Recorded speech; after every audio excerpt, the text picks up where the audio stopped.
Rookie here. It's the Pat and JT podcast. Pat and JT podcast. That's so weird. It's like I'm not sure. I'm way There low. we go. You're. Am I okay now? Uh-huh. Okay. I think so. Anyway, we'll roll with it. I know yours works because you just blew my ears out. When you have a quick little cough or sneeze. There was nothing little about that. Wow, that was a good one. Welcome into our 103rd episode of It's Pat and JT. That's our podcast where you can find it everywhere. What? It's Pat and JT. Yeah. What? I know. Okay. Sorry about that. I know. Sometimes I forget we have headphones on and that magnifies everything. I coughed super loud. Super. And I'd like right into there's a sneeze guard. Okay, we need to remember not to ever pass that microphone around. I'm good with that. Okay. I'm good with that. Unless we get another thing of Lysol in here. I'm so good with that. Oh my gosh. So online, it's Pat and JT, Twitter, Instagram, Facebook, 402-403-9478. That's our voicemail. Anytime, all the time, call and leave us a voicemail. We'd love to chat. Absolutely. And on top of that, we wanted to take a moment here just to say thank you to Kugler Vision, Dr. Lance Kugler, Dr. Michael Stuntz, and the entire world-class expert crew that works at Kugler Vision Center for supporting our podcast. And having the foresight they did to sponsor our podcast. They could see a good reason to do it. That's right. Oh, and they could help you see more clearly. On top of getting rid of your contacts and glasses, if you're already in them, and take care of just in general your eyes' health. They've got this space age place that has all this fantastic equipment, and they're just right in the forefront. They are on the forefront of eye care. And your father can take advantage of that. Father's Day. Oh, I see what you're saying. Or the dad in your life. Or whatever. Or or you're the grandpa, whatever. Get him in. Get the consultation to see if it's something that they can benefit from. And that would be a great Father's Day present gift. Yeah. Pat and I have both had the procedure done. We have. And never once have I regretted it. The only thing I've regretted is I didn't do it sooner. But I couldn't be happier. So if it's something that could work for you, best way to find out is get that consultation scheduled at kuglervision.com. I am very excited about today's episode, and ironically, it'll roll into the episode 104. This is going to be a two-parter with the guy that gave me my very first job in radio, which has led to this. Back in the 90s, Rockett in the morning was huge here in Omaha. So back in town because of a great event.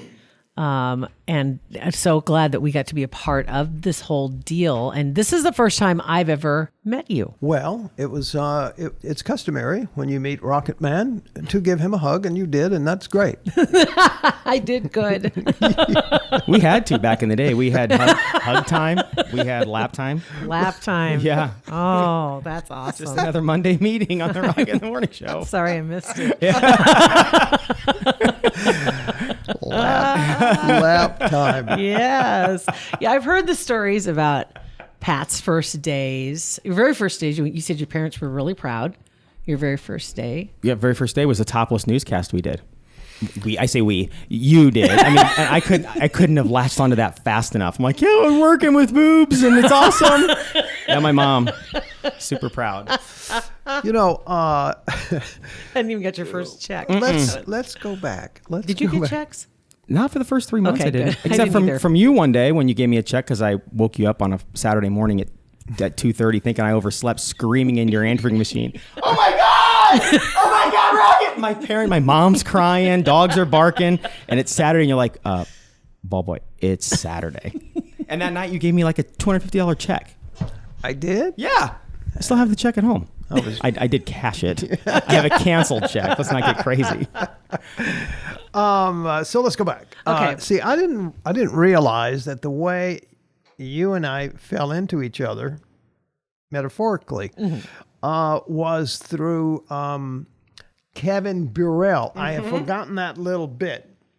I knew that you were associated with the Royals, right? And I hadn't put that together. But Kevin Burrell was the bit, and you were kind of the subplot of that bit. And then you were just so adorable that Did we tell It that was fun. story? I think we did. I think we talked to you on the phone. I think we On the briefly, phone yeah. when we were talking about it. Was, yeah. As soon as I heard you mention Kevin's name on the air, Kevin Burrell, I think it was Kevin Burrell, world's best backup catcher. Correct. And he was behind Ed Hearn, who is a big star in the major leagues coming down. But anyway. And you were literally the ball boy. I was the bat boy boy at at the that time. point. The bat boy. Yeah, I was Bat the boy. bat boy at the time. Sorry. And yeah, And I heard I Kevin's always name. took things and twisted them a little bit, So instead of the ball boy, the bat boy. Yeah. And he ran out and got the bats too. So Yeah, I did all that stuff. Did all I that good had stuff. it all handled. So you had the in. I knew Kevin and listened to you every morning, and it was on 103.7. I don't know if it was the Cat then at the time. was still. the Cat. The Cat. And so I think called up one morning and talked to Becky or one of them, and they answered the phone. I said, hey, listen, I told them who I was. I said, I know Kevin. I can probably get him on the show or whatever you guys want. Look at you being an we hooked agent. him. I know. So then I remember I could not get to the ballpark. They were out of town when I found that out. I'm like, I can't wait till they get back. Tell Waiting Kevin, for the tell bus? Kevin. Were you waiting for the bus when they rolled in? Yeah. Kevin. Because Kevin was one of those guys that a lot of guys had nicknames, like you'd call them by their nicknames, but Kevin was the guy that you never called by his nickname. It was like you didn't want to disrespect the guy.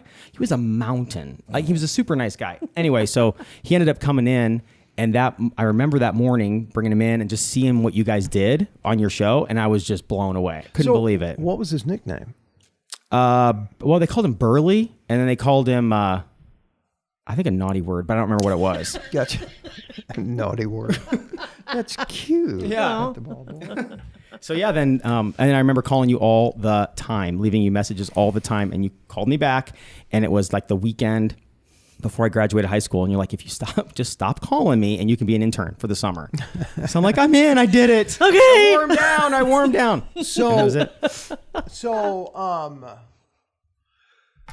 Okay. Let me get this straight here. So we got so many cameras here. I'm trying to figure this out. I know. So you were an intern first at the Cat. Not at the Cat. You'd moved over to Sweet 98 at the time. Was that the transition? It was like that. Okay. Earlier that year, it became the new sound or whatever, and then they brought you Gotcha. over, and then Yeah. I started in May. Gotcha. Yep. Gotcha. And you started on the day we had the topless newscast. It was fantastic. Because there was a girl, a stripper out at Boomers. I don't know how I knew that. I was but, gonna say. He doesn't remember my last name, but he remembers mind. Candy. He remembers Cinnamon from.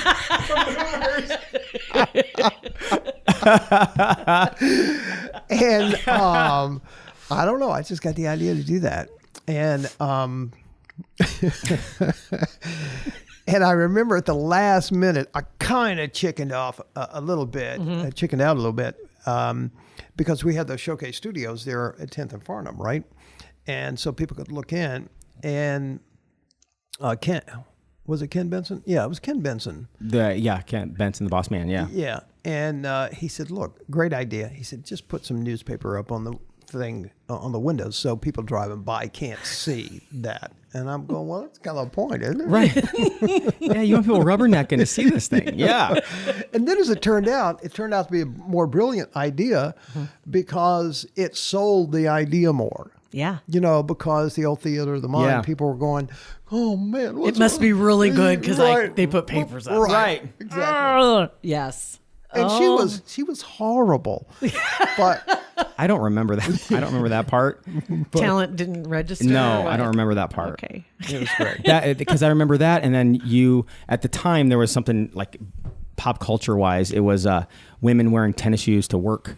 So with dresses, and they wear their tennis shoes and then change. So you were making a point about why take your high heels off, ladies, your pansies, wear them. So you wore high heels from like 90th and Dodge to 72nd. Well, something like that. No, actually, we started at 90th, and we went a lot farther than 72nd. I mean, we almost got to 10th and Farnham Oh my gosh. in rush hour traffic. And when we got out there, it was like a protest, right? I was saying that people wearing these $500 Ellen Klein or whatever her name suit was, Sounds good. right? And they're walking around, on their brakes and their sneakers, and I'm going, no, that just does not work. So I made a bit out of, I'm going to go find some shoes. I'm going to find some high heels, and I'm going to show you how this is done, because I'm going to walk from and I did, and I'm going, my God, I learned a lot about that because it is difficult to find high heel shoes. And I'm going, oh my goodness, this is not going to go well with the skirt I'm wearing. That's right. And what do I do with the oh my God. That's right. And I swear to God, it was a revelation that what women go through A style. lot goes into that. It really So that's why if you find one that goes with a dress or outfit or whatever, you can sacrifice comfort sometimes because it looks so good. right. Sometimes. Yeah. But not for 3 miles. No. Down Dodge. So I show up, we get out there and we have protests, and it was a protest. I can't remember what exactly but we had protest signs, and we had probably 50, 60 people out there that were walking behind us. And we were marching down Dodge at 7:40 in the morning. Oh my God. And I was in my skirt and I was Yes. in my high It heels. was awesome. It was pretty awesome. It was awesome. And we get out there, and Willie Thiessen was there in his dune buggy. I forgot about that. with- Yes. with cash. totally forgot and about that. He says to me, he pulls out a wad of cash, and he says, "Don't worry, if you get arrested, I got bail money." I remember that. Remember that? I remember that. I had completely forgotten about that. Wow. That is incredible. I know. Awesome. It was truly awesome. Now, jump forward to yesterday. I get a comment on Rockett in the Morning Coming to Omaha on my YouTube Okay. from someone named Aqua Carb, if that's his real name. Aqua carb. Yes. And the comment was something like this. I paraphrase, but it was something like, "Forget question mark. I have a picture of you in a dress in a poster hanging on my wall. Oh my God. Will you be dressing that way tomorrow for the party?" And I'm going, Creepy. oh, it was way creepy. Wow. And so, Oh my gosh. so I sent him a note back. I said, "Look, here's the deal.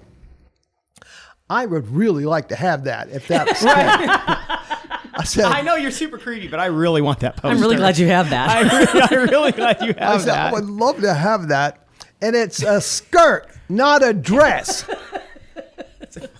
You took a long time to find that skirt. It wasn't a dress. I know. Right. That's right. So, That's awesome. so that's the only time I've ever been in a dress or skirt. So that's got to be what it is. Or this person is just really randomly Right. not right. Well,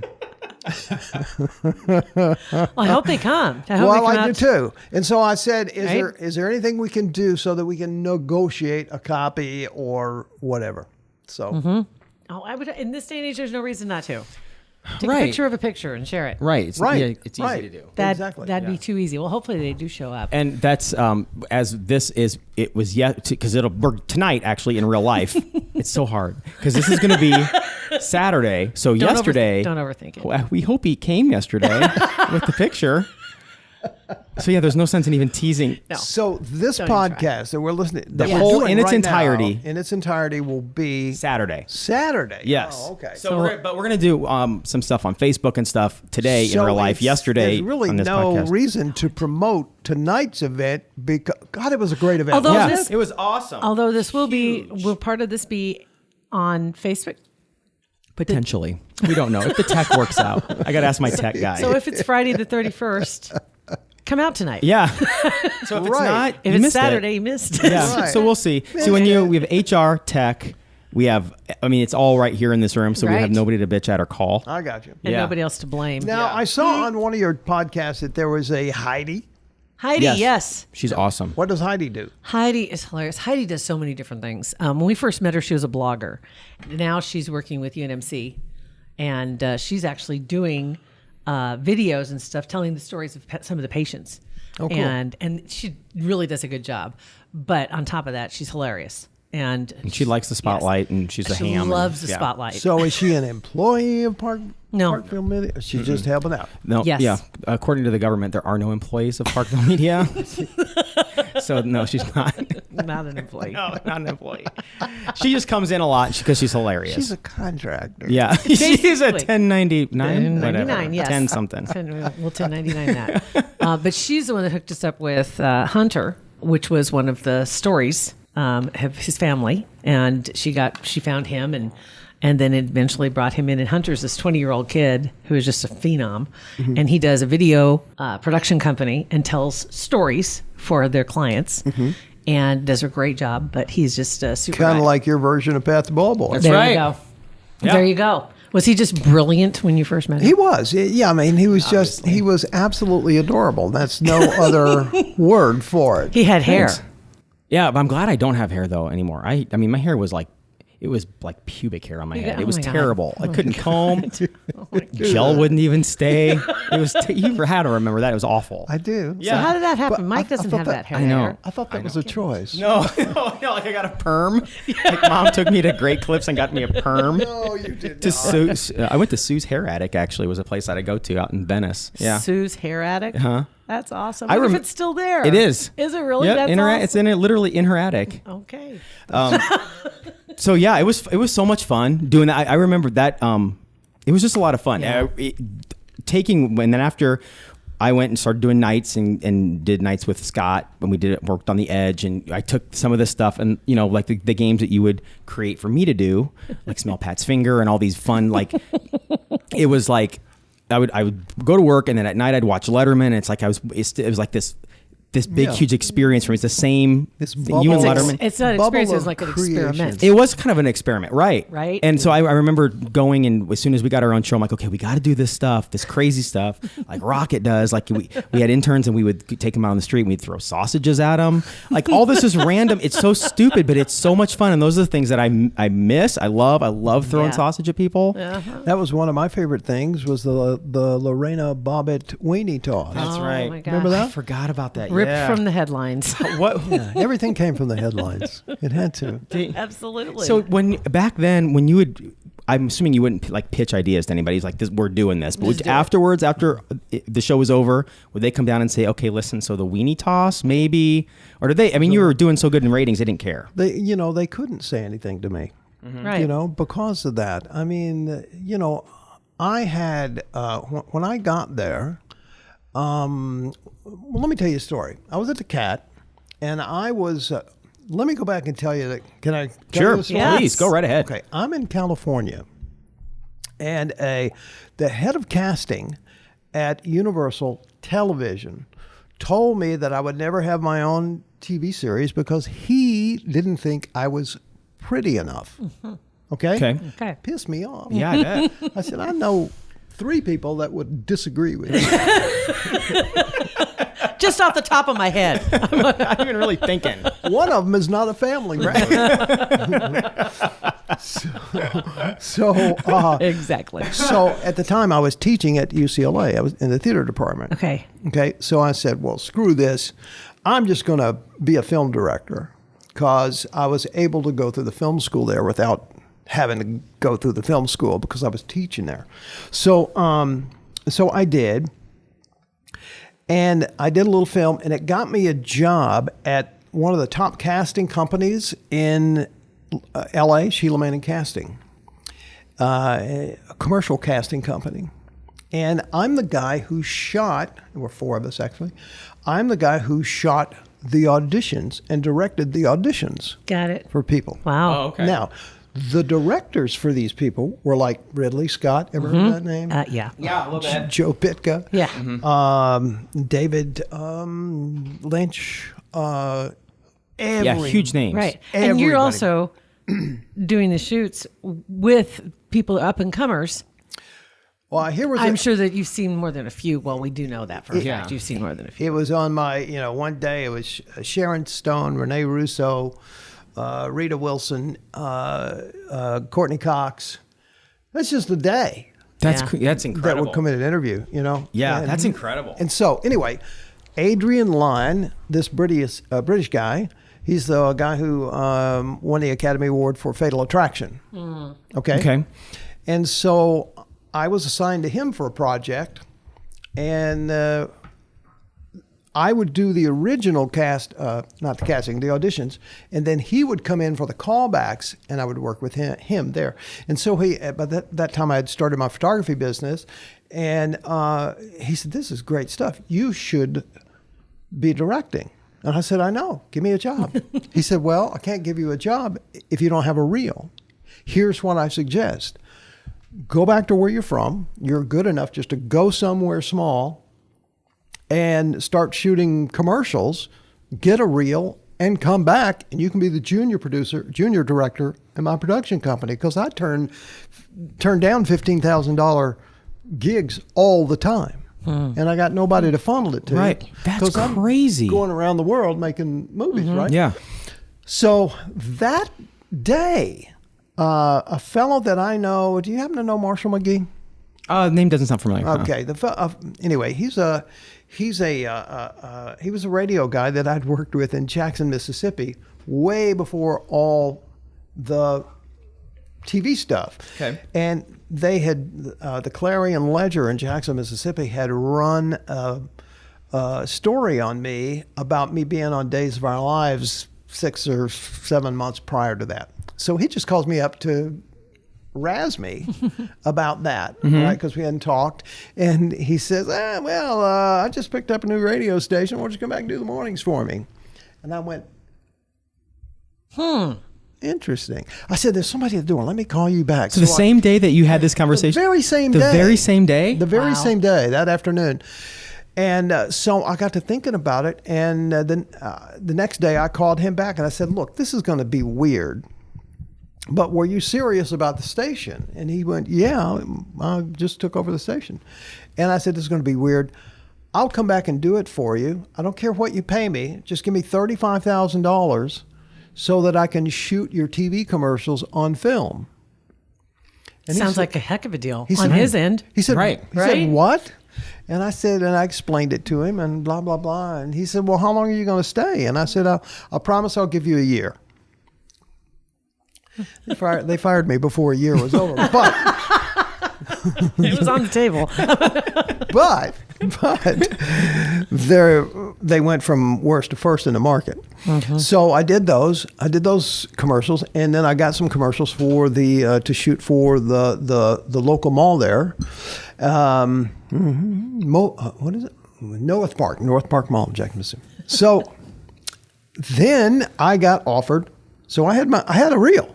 Yep. So then I got offered to come to Omaha to the Cat, because people had seen the Spike Right. in Jackson. They wanted that. They wanted that. Yeah. So the Cat hired me to come there. And I'm going, well, okay.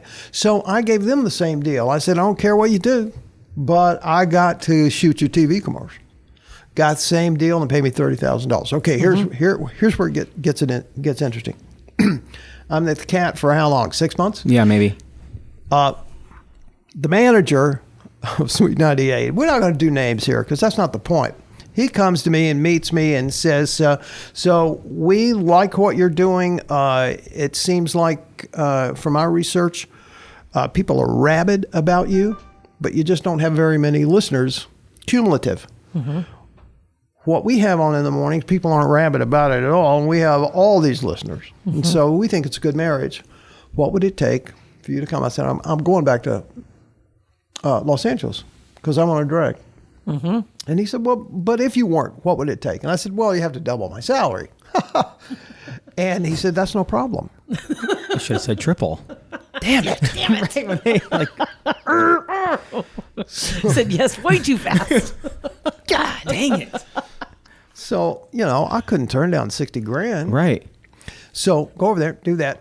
Jim Mingy made a big deal as, it was a 6-figure 18 Right. deal. Remember that? Yeah. Remember Mingy, we still work with Mingy all Yes, the time. we do. Oh, yeah, do you really? yeah, Yes, we do. Yeah, he's awesome. Yeah. You're right. Huge deal. Yeah. Yeah. So 18-month contract is up in 18 months. So, okay, I'm going back to Hollywood. And I get a call from Z92. And it wasn't McKernan. It was somebody before him, but I can't remember. And he said, we'd like to have lunch with you. I went, I'm going back to L.A. I want to go back to L.A. He said, no, you need to listen to what we have to say. And I said, all right, I have lunch. So we have lunch. And he said, essentially, he says, today's going to be a good day for you because after this lunch, you're going to be a whole lot wealthier. And I went, what the hell? I just want to go back to L.A. Right. And he said, what would it take for you? You don't play this game well. Right. You learned last time. And I said, you'd have to double my salary. Oh my God. He said, no problem. What else do you want? And I'm going, are you? Right. What is wrong with these people? I know. Are you effing kidding me? And so, It's like the girlfriend you cheat on every day and she still won't break up with you. exactly. Yeah. That's a great analogy. Yeah.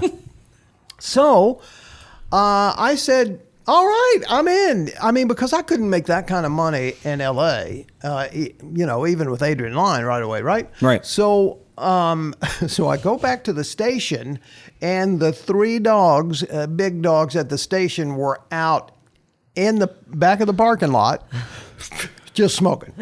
They're like a French, They're just smoking away. Oh my God, what are we going to do? It's going to go to Zinani too, I'm sure of it. Right? You know that.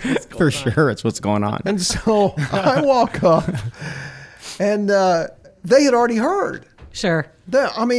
Just from Somebody at the restaurant or something? How do they know? Well, they already, it was 20 minutes till I got there, and they already knew. And says, well, I guess you want to talk to us. And I went, sure. And the dude offered me, it's so great to be able to talk about this. Yeah. And I wonder why I'm pissed off. Dude offered me the day before this happened, or a couple of days before this happened, he allowed my contract to expire. Oh. And he brought me in and said, Rockett, we're really happy with you, and you did a great job. And we're going to offer you a 10% raise to stay on.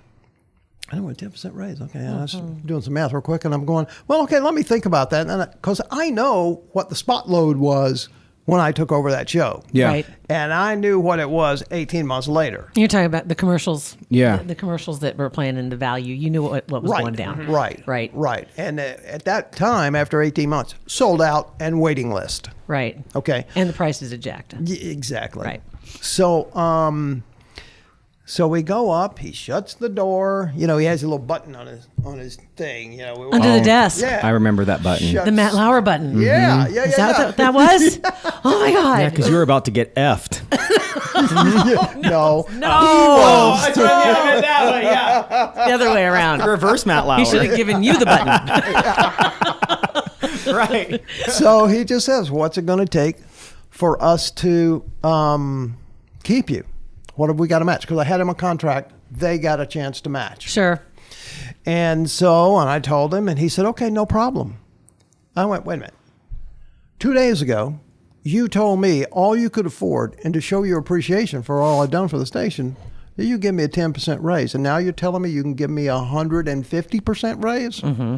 And that's when the acrimony That started. would fire me up, yeah. That's when the acrimony started. That's that. And you see that happen more and more often. I mean, it honestly just happened to a friend of ours not too long ago. Mm-hmm. Same kind of thing, and it was like, what a slap in the face. And then you come back and say, oh, okay, well, let's talk. And it's like, I've given you how many years, and you're still trying to lowball me. Yeah. That kind of feeling. I get that. It's gross. And I said no. I want to do this. I really don't like this. And then I got to thinking about it, and I didn't know whether or not I could transfer my female audience over to Z92, which is a male audience, and I didn't know that I could make that transition. Yeah. You knew who your audience is. I mean, Right. obviously. Better than anyone you knew who you're Exactly. like you could talk to them like they were sitting right in front of you, Yeah. and that's But Z knew that too. They They knew that. And So that's, I like, didn't know. Highly attractive to them because they knew Yeah. they had the guys. Mm-hmm. Now let's try and get the women. Yeah. So I chose to stay, Yeah. and it was not good for a lot of people. Yeah. I mean, it was a money decision, but Yeah. it was not good for a lot. do you regret it? I don't regret anything. Yeah. You always regret the things that you fail to do, they say, but I don't regret any of that. I was blessed to have all that. I mean, my God. I mean, here's what I was disappointed about. I was making so much money here in this market that the only place I could go would be a top 10 market. Right. You were Yeah. the golden handcuffs. Yeah. I Yeah. mean, seriously, Yeah. you couldn't logically walk away to go back to California. I got offers to go a lot of places. Kansas City came after me a lot. Where else? Tulsa, and a bunch of media markets. And I couldn't go because they coughed and choked when I told them what I was making. And they were offering half that. That's crazy. Even though the thing is that the market could bear it because you bring in the listeners. Right. It will. I was not generate- overpaid. Right. You were getting the salespeople made a lot of money. There you Everybody go. made a lot of money. Everybody made a lot of money. Yeah. I remember, and I remember this story, and I remember it in fragments, but when you started talking about when you were in Hollywood and the film side of it, and when you were an up-and-coming actor, and you had, like I said, it's sporadic with my memory, but didn't you share a manager or an agent with like Tom Cruise? And there was a story that goes, and I've told that story before, and I'm sure I've diced it up. But Let's to play people, telephone. Oh gosh! But is that a story that you could tell? Because it's an unbelievable story, and when I think about that story, I think, man, that would bother me for the rest of my life. Yeah, it's one of those things, man. I've wanted to do this for a long time. Stop talking, Rocket. Oh my He used to do God. that to me all the time when I was on the air. Cliffhanger. Yeah, Stop talking, Pat. He taught me about cliffhangers a long time ago. Drag people through. Not only was that a great cliffhanger, but believe me, you're really going to want to hear the next episode because we'll find out what the hell happened to lead us to this statement. So I'm naked in Bob Hope's pool,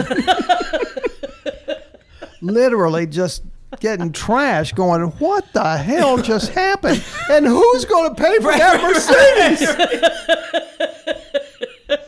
So we did talk a little bit about the event that was Friday, the 31st of May. Yeah. We talked about that. I want to thank it was a great event. We had so much fun. Ray's Original Buffalo Wings in Midtown Crossing, Bellevue Travel, Marcus Theaters, and especially the Marcus Majestic Theater. Also On the Spot Productions and the Ramada by Wyndham Plaza. It's on 72nd and Grover. They all made that possible. They made Rockett's trip back to They made Omaha the possible. whole thing possible, and as a matter of fact, did. we're going to make it last one more day. That's right. So make sure you download tomorrow's episode 104, with the continuation of our Rocket in the Morning interview. We got to say like, subscribe, follow, share. You want to slide into that? Okay. And be sure to like, subscribe, review, rate, all that good stuff, and share. We really appreciate it. Pat and JT Podcast. A Parkville Media Production.